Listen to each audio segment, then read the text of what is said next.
present verb. And lost you. Sorry, have you got me back? Yeah. Good. Right. Okay. Yeah, I think it was just taking a while to get the recording started. So the recording started.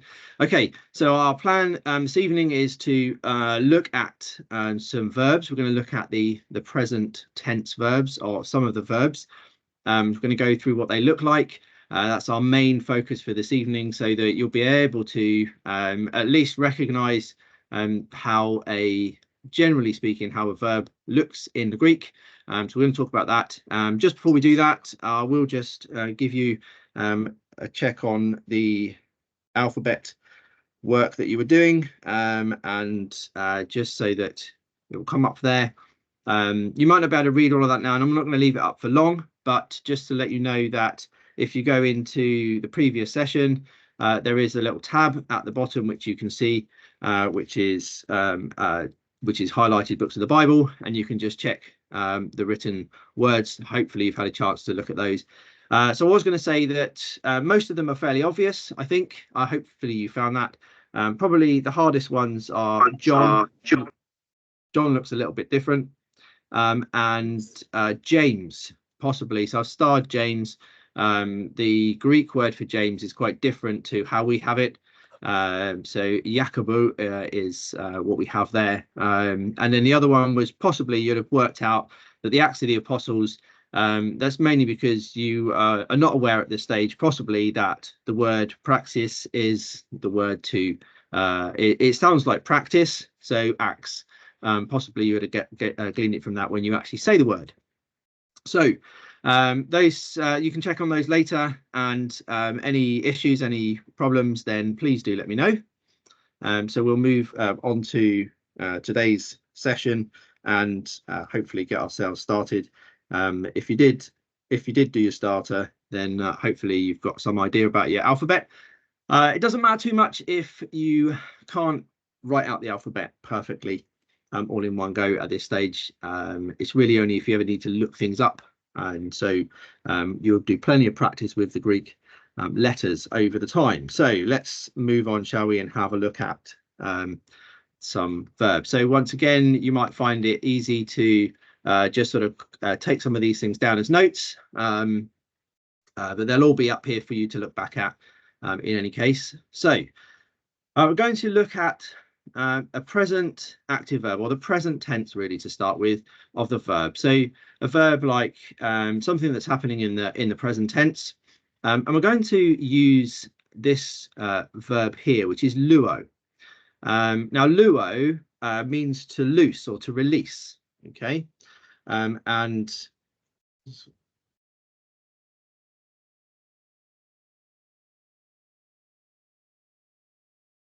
up and running. Appear to be on the lag again.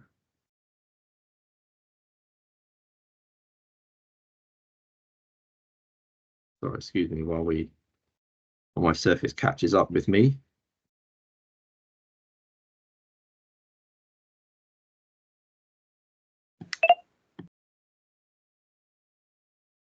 Right, to loose or to release. I'm afraid I've got a serious bit of lag here, so which is a bit of a shame. Right. The reason we use this, not because the word comes up a lot in the New Testament, it's because it's a really short word.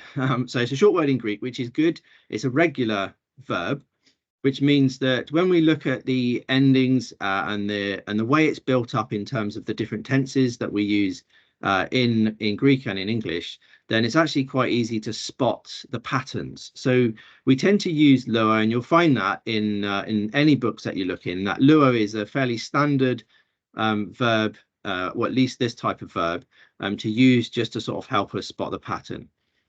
So it comes under a group of verbs which have an omega at the end. So I've given it a little bit of a sort of a title here, which is they're called omega verbs. Right, and the probably a good place to start with the English. First of all, we have a number of different tenses, basic tenses, past, present, future. So I am releasing, or I release, is present. I was releasing is in the past. I will be releasing is something in the future. So we're just concentrating at the moment as how does the Greek represent things that are happening in the present tense? Okay, and the way that the Greek verbs are built up are to do with a stem and an ending.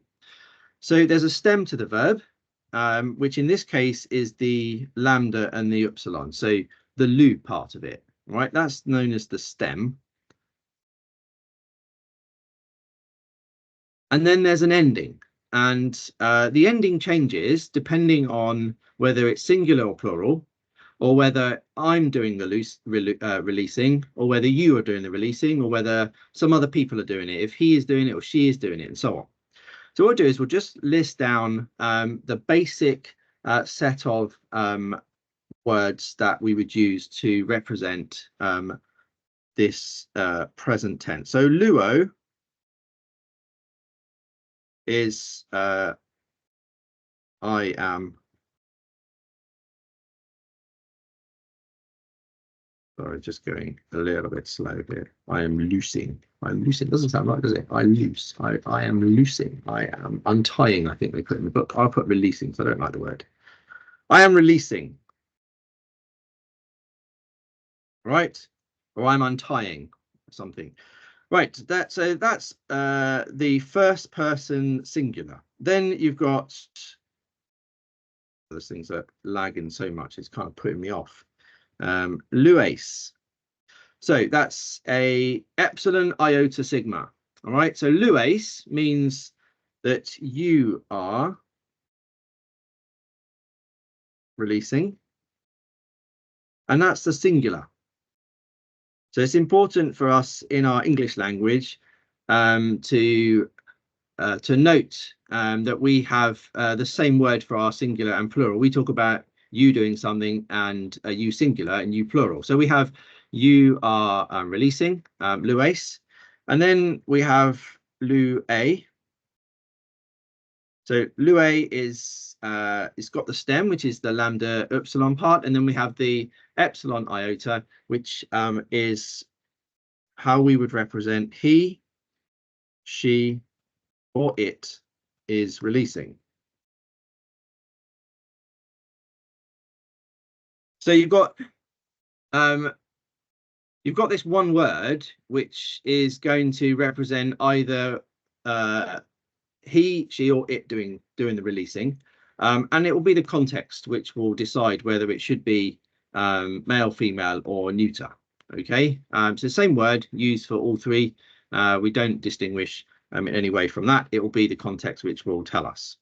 Right, so those are our singular parts, and then we have the plural parts. So for the plural, we have luomen. Okay, so the same stem, and then you've got this followed by omicron, mu, epsilon, nu. Okay, so luomen.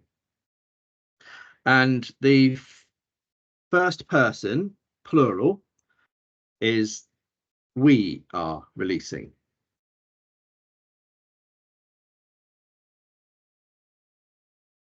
Right, so we're releasing. So we have I'm releasing, or if I'm doing it with other people, then we are releasing. That's known as our first person plural. And then we have the second person plural, and that's luete. So the Greek distinguishes from the singular and plural of the second person. So that's our plural. So we will know when we read the Greek whether the intent is behind a second person, whether somebody is speaking to or to an individual or to a group, whether it's a singular or whether there's a plural. Okay, because there's a different ending for them. And then finally, the sixth one, which is luusin, which is omicron, upsilon, sigma, iota, nu. So loosin, and that's the third person plural, which is they are releasing.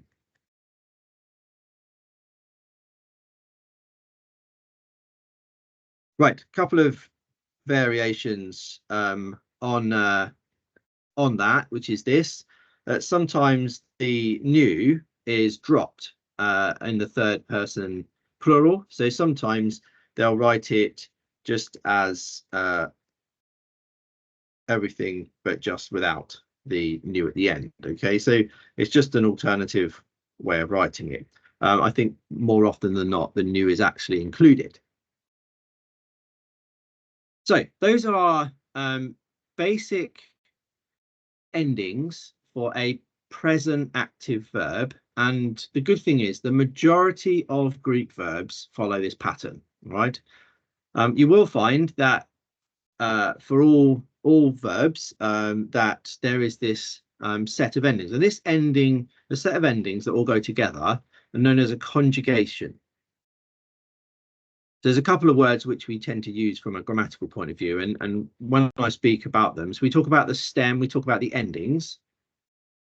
If you put the whole set of endings for one particular part of a verb or a tense of a verb together, we call it a conjugation. Now, in a dictionary, and if you look in the vocab at the back of any books, the verb is always given in its root form. So the form that you're going to find you're given is the one that I wrote at the start.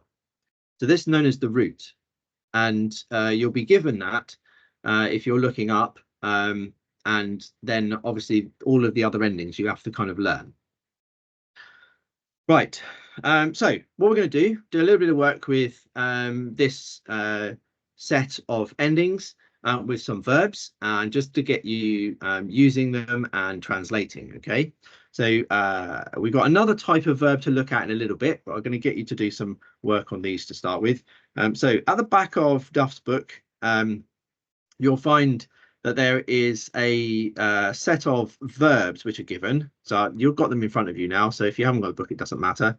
So just want you to look at these 9 verbs, which are all like luo. All right, so these ones. All right, so we've got ago, which is I lead or I bring. Akuo, which is I hear or listen to. Balo, which is I throw. Blepo, which is I see. Didasco, which is I teach. Echo, which is I have. Lambano, which is I take. Lego, which is I say, speak or tell. And then luo, which is I release or I untie.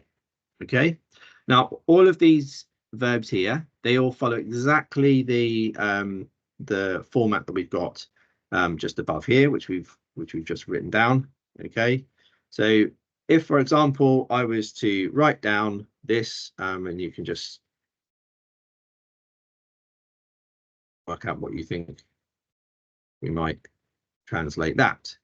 How would you translate Balamin? So what we do is we need the stem first of all. So the stem in our case comes from this. So you just remove the omega off of the end of each of these words, and that gives you the stem. So bal takes us to balo, which is to throw.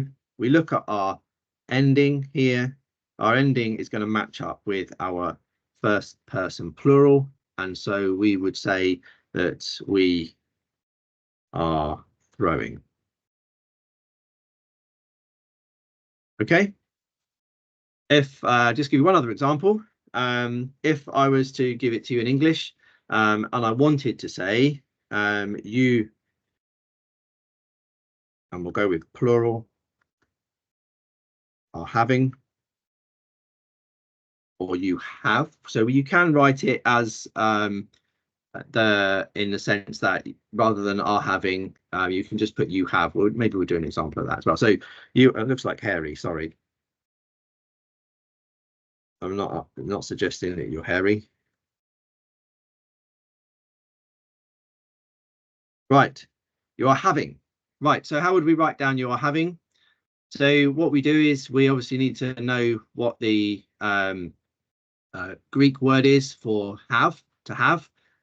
So So we go to echo, and we're looking for a plural, so the second person plural. So we want the ete at the end of it. So we're going to have epsilon. Remember, it's got a smooth breathing over it. And we'll have the chi, and then we are going for the ending. So we kind of have ekete, and that's you are having. Right, little exercise for you, if you're okay with that. If you've got any questions about that at the moment, then do fire away. I will just put up a sheet here. So 14 quick questions, we say. So how about we I'll stop the recording at that point, give you a few minutes just to see if you can work out how to translate into English or Greek these words. Just get you going with thinking about this present active verb. Just going to stop the recording.